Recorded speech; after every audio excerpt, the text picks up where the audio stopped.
Ayun. O ikaw, hanggang isang ulam ka lang ha? Kakain mo na tayo, maingay. Kakain tayo. Hindi. Kasi ang dami-dami kumain dito, tapos ikaw lang naman nagtatrabaho dito eh. Yung iba kasi pinagsisika yung sarili dito sa pamamahay natin. Wala namang kwenta.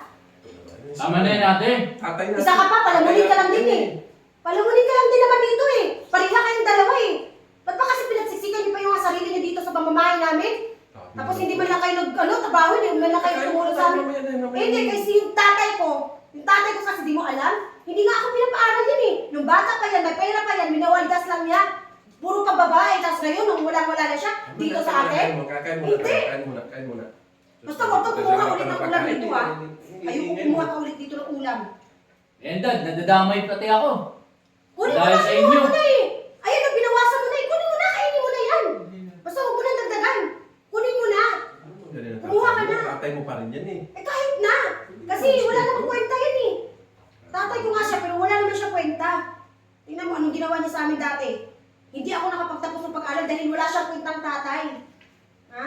Tapos ngayon, isiksik niya sarili niya dito. Dagdag palamunin dito. Wala na nga tayong kinikita masyado. Hindi na ako makabili ng mga gusto ko. Dahil ang dami ng palamunin dito. Kain muna tayo. Kain muna. Alam mo ate, sumbat ka ng sumbat. Eh talaga! Isa ka rin, tumanahimik ka lang dyan kasi isa ka rin palamunin. Tambay ka naman, batugan ka. Hindi ka naman marunong maghanap ng trabaho dyan. Ano ba ako? Oh. Bakit? Tumulong ka ba sa mga gastusin dito? Di ba wala? Alam ko naman kaya mo yan. Hindi sa sardinas, wala ka nga binibili dito eh. Tapos ngayon, mag-ano kayo? Kumain ka na dyan, ba't ka umalis? Kumain ka dyan, kinuhaan mo na itong isda, oh. Sa'yo na yan, oh. Sa'yo na yan. Kumain ka na. Kumain ka na dyan. Kainin mo na yan, binawasan mo na yan eh. Binawasan mo na yan eh. Pagkain eh. Ano tayo yan? Eh ano naman? Para alam din nila. Para alam din nila kung gano'ng kahirap yung buhay. Ha? Para alam din nila na hindi madali yung buhay. Tapos ngayon, ganyan sila.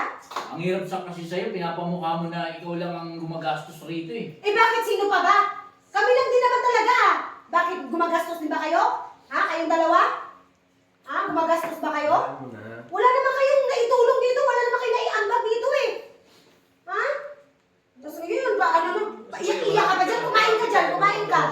Kumain ka dyan. Kainin mo yan kasi binawasan mo na yan eh. Ha? Kinuha mo na yan. Binawasan mo na. Kainin mo. Paano ka? Ngayon, paawa-ifay ka sa amin?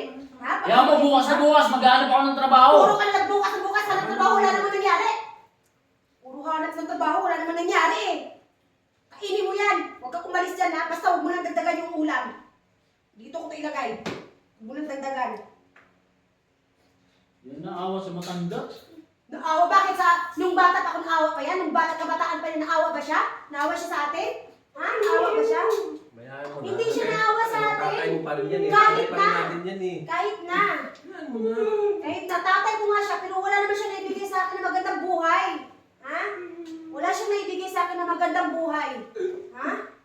Wala. Kumain ka na dyan! Umupo ka! Ano nga? Ay, sus. Umupo ka dito! May kakain muna tayo.